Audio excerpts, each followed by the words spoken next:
The wind howled like a beast unchained across the vast Kansas plains, whipping dust into the sky until it swallowed the horizon. Beneath that churning wall of grit, a figure stumbled, barefoot, limping, half-cloaked in what once might have been white. The wedding dress fluttered in tatters around her legs, blood soaking the hem, dust caked into every fold. Clara Monroe didn't cry. Not anymore. Her eyes were hollow, set on some far-off place that had nothing to do with the trail under her feet. She didn't know how long she'd been walking. 2 days? 3? The sun rose and fell like a hammer against her back, the nights colder than she remembered Kansas ever being.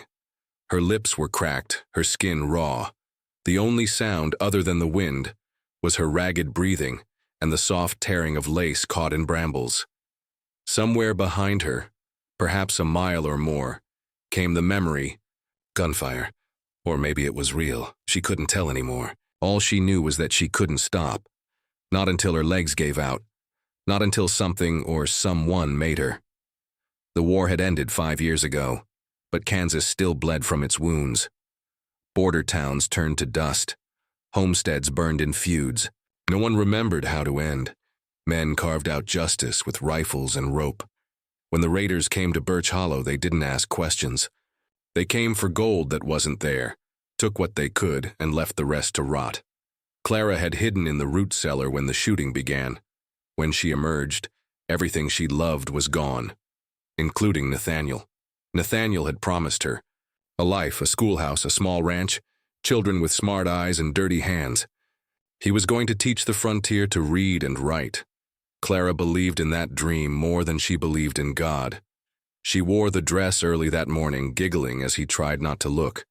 They never made it to the altar. He died trying to protect the youngest student in his class. She never found the body, just his bloodied satchel. She ran. There was nothing else to do. No time to mourn.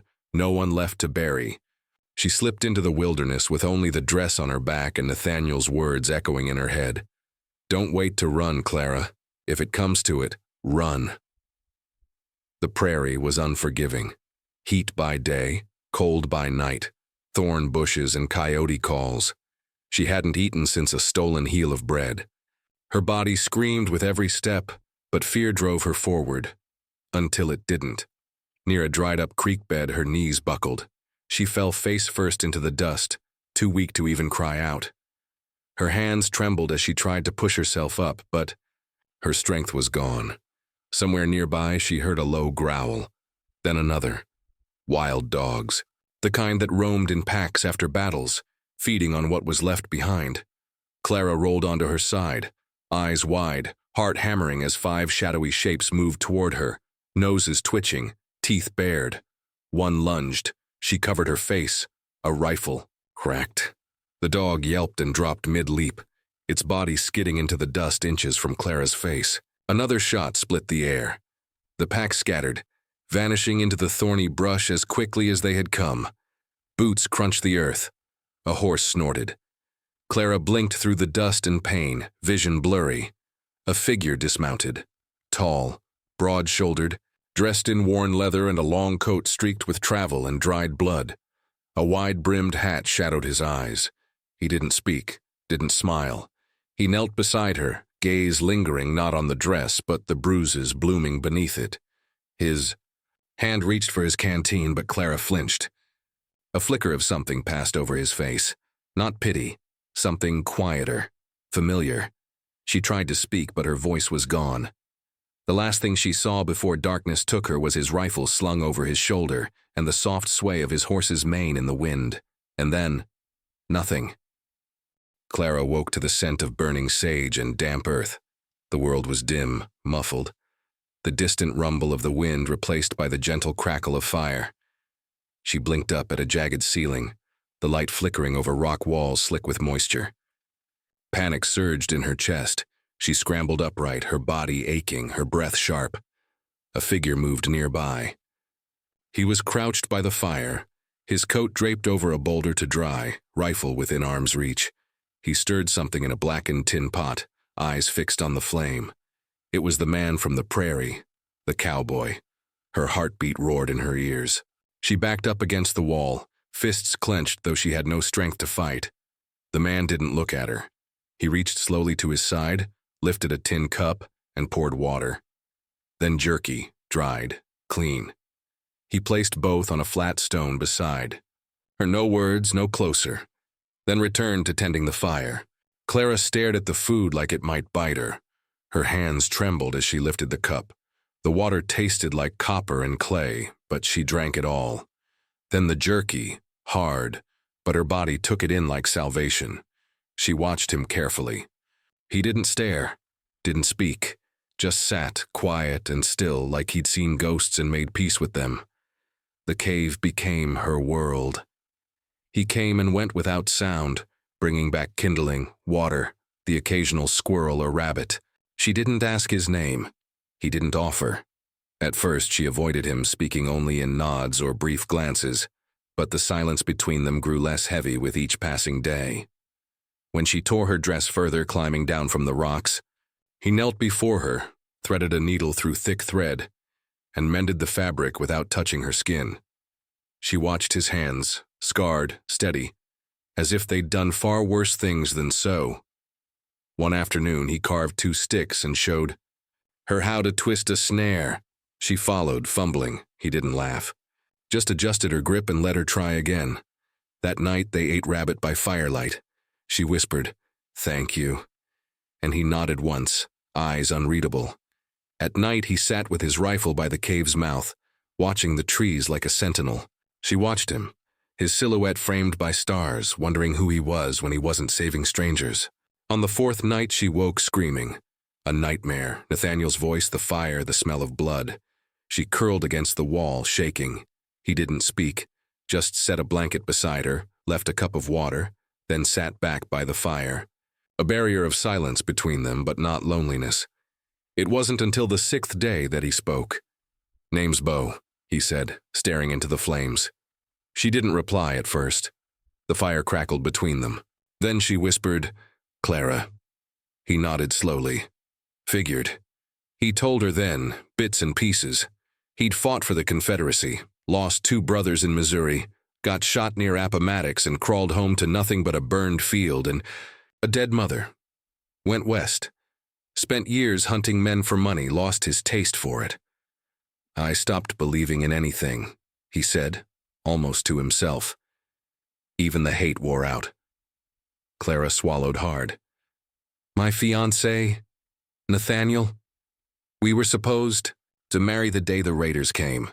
He stayed behind to protect the children in the schoolhouse." Bo looked at her then, really looked. "I ran," she said, her voice cracked. "I didn't look back." "You survived," he said. "I don't know if that's the same thing." Silence returned, but it was different now, softer. They shared more in the next 2 days, not through talk, but shared labor, quiet meals, and tired nods. She told him Nathaniel wanted to raise goats and teach children. Bo told her about a river near Durango where the trout swam like silver knives.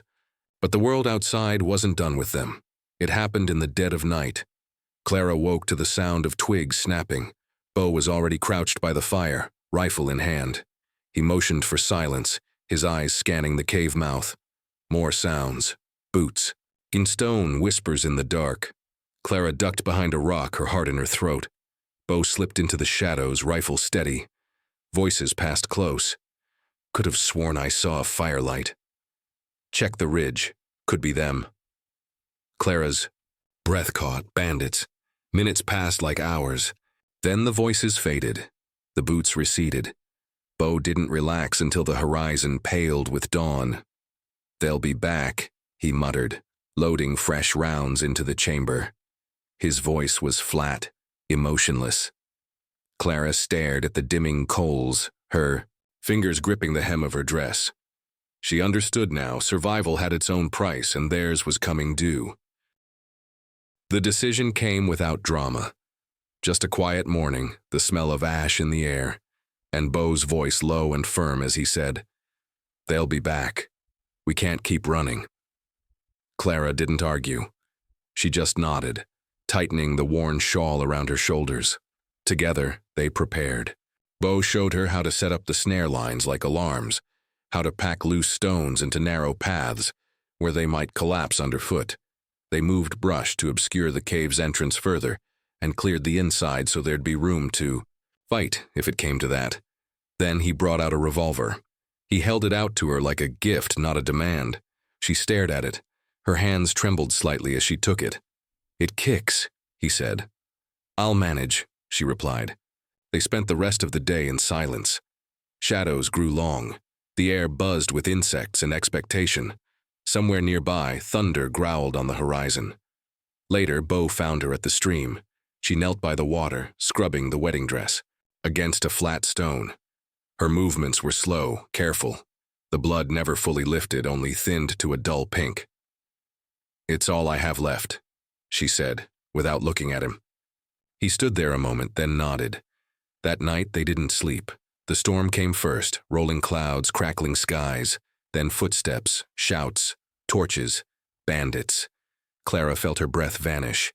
Bo was already crouched by the mouth of the cave, rifle ready, eyes steady. Then the shouting stopped. A moment of stillness.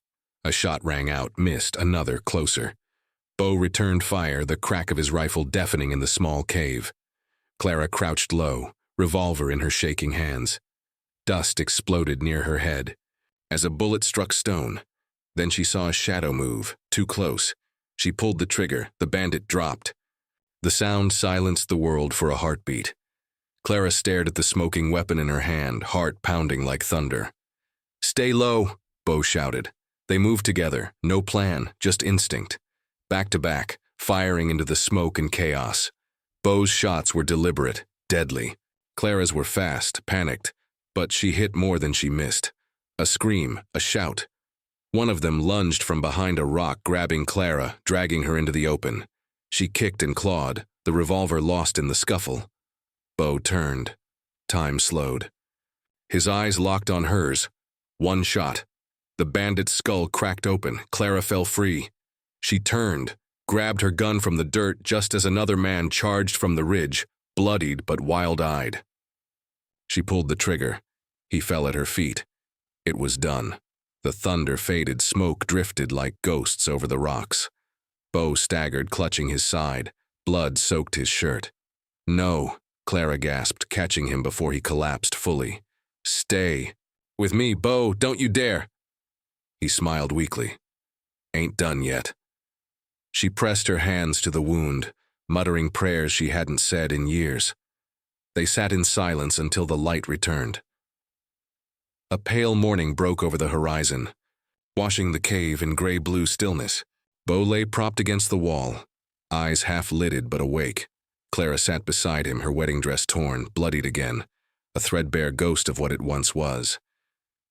"There was no wedding," she whispered. Bo turned his head toward her. Then, "Marry me," she laughed, sharp, broken, beautiful. Tears welled in her eyes, but they didn't fall from sorrow. She looked at him, saw not the killer or the ghost or the shell of a man, but the one who stood by her when the world tried to break her again. She reached for his hand. He gripped hers with what strength he had left. Not out of desperation, but out of survival, trust, rebirth. Sometimes the strongest vows are made in silence, in blood, and in dust. Clara sat beneath a pale sky, her fingers steady as they guided a needle through the battered lace of her wedding dress. The fire beside her crackled softly, warming her face, casting flickers of light over a future she hadn't dared to imagine.